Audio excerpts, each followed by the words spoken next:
जय श्री राम। आओ ज्योतिष सीखें कार्यक्रम में आपका स्वागत है। आज हम चर्चा करने जा रहे हैं तुला लग्न में जन्म लेने वाले जातकों को ग्रह कैसा फल देते हैं, कौन सी ग्रह शुभ फल देते हैं, कौन सी ग्रह अशुभ फल देते हैं। तो हम शुरू करते हैं यहाँ पर उदाहरण पत्रिका से। यहाँ पर अगर 7 लिखा हुआ है जन्म कुंडली में, आपके पास जन्म पत्रिका है, अगर वहां 7 लिखा है तो आप हुए तुला लग्न के जातक। तुला लग्न के स्वामी शुक्र ग्रह होते हैं।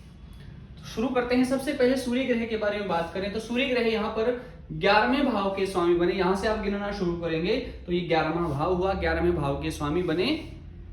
प्रबल पापकारी ग्रह है तो सूर्य यहाँ पर अशुभ फल ही देंगे। जिस भाव में बैठेंगे, जिस भाव को देखेंगे, उस भाव से संबंधित पीड़ा जातक को अवश्य देंगे।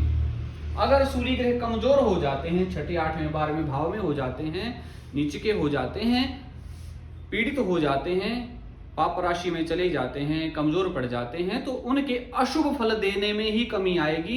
ये ना समझें कि वो शुभ फल देने लग गए, क्योंकि अशुभ फल जो उनका प्रबल हो सकता था वो कम हो गया है।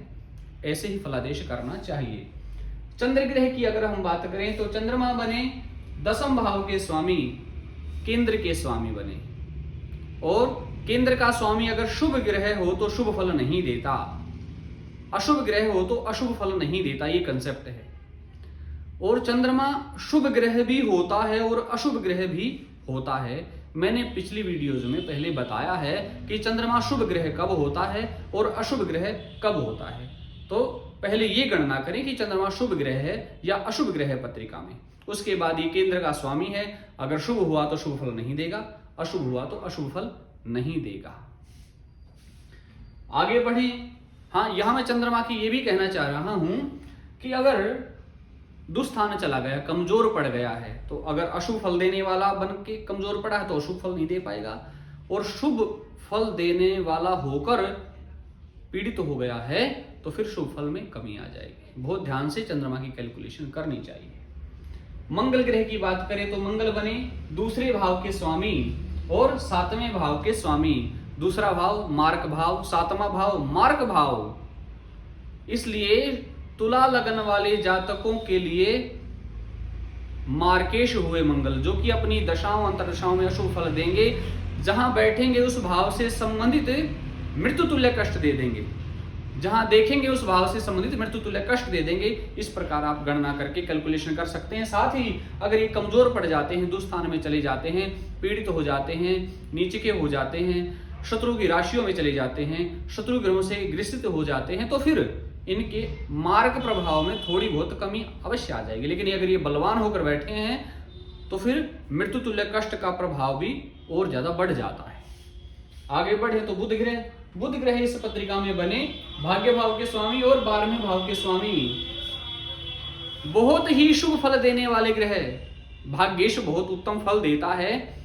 द्वादशीश भी बने, लेकिन यहां पर ये भाग्येश होने से द्वादशीश का प्रभाव बहुत कम हो जाता है और यहां पर त्रिकोण के स्वामी होकर शुभ फल ही देते नजर आ रहे हैं। वैसे भी लग्नेश के मित्र हैं तो शुभ फल हमें प्राप्त हो जाएगा इनका। गुरु की बात करें तो गुरु को समझो। शुक्र जो है वो दैत्यों का गुरु और देवगुरु बृहस्पति वो देवों के गुरु। आपस में प्रबल शत्रुता, आपस में 36 का आंकड़ा। तो तुला लगन वाले जातकों के लिए वैसे तो वो शुभ फल देने वाले होंगे ही नहीं। अब आगे गणना करें तो 3 भाव के स्वामी बने। 3रा भाव कौन सा होता है बता था? शुद्ध त्रिषडाय यानी पापकारी भाव 3रा।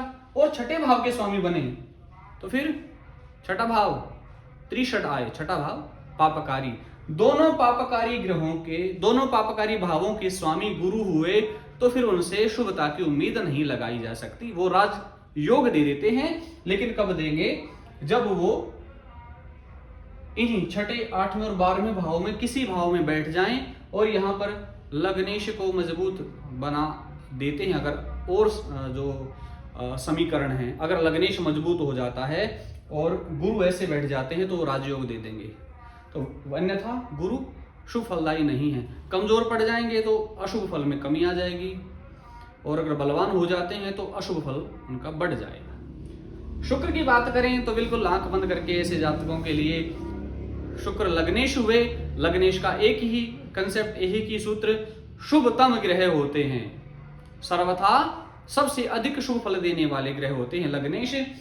दशाओं दशाओं में बहुत ऊंचाइयों तक लेकर जाते हैं। अगर कमजोर हो जाते हैं तो उनके शुभ कमजोर हो जाते हैं, नीच के हो जाते हैं, अस्त हो जाते हैं, शत्रु ग्रहों से पीड़ित हो जाते हैं, शत्रुओं की राशि में बैठे हुए होते हैं, डिग्री वाइज कमजोर हो जाते हैं, षडबल में भी देखना पड़ता है। अगर कमजोर हो गए हैं तो उनके शुभ फल देने में ही कमी आएगी, अशुभ फल फिर भी वो नहीं दे पाएंगे। बस ये हो सकता है कि कमजोर हो गए तो शुभ फल नहीं दे पाएंगे, अशुभ कभी भी नहीं देंगे।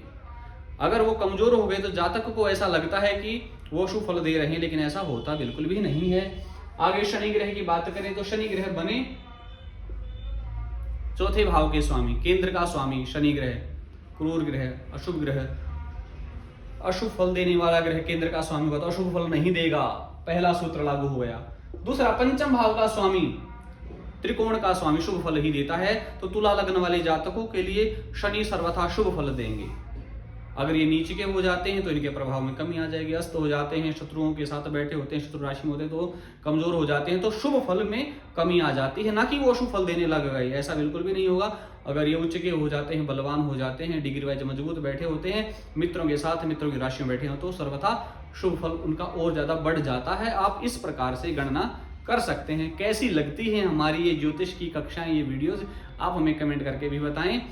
और आज की इस वीडियो में इतना ही, फिर मिलते हैं नई जानकारी के साथ, तब तक जय श्री राम।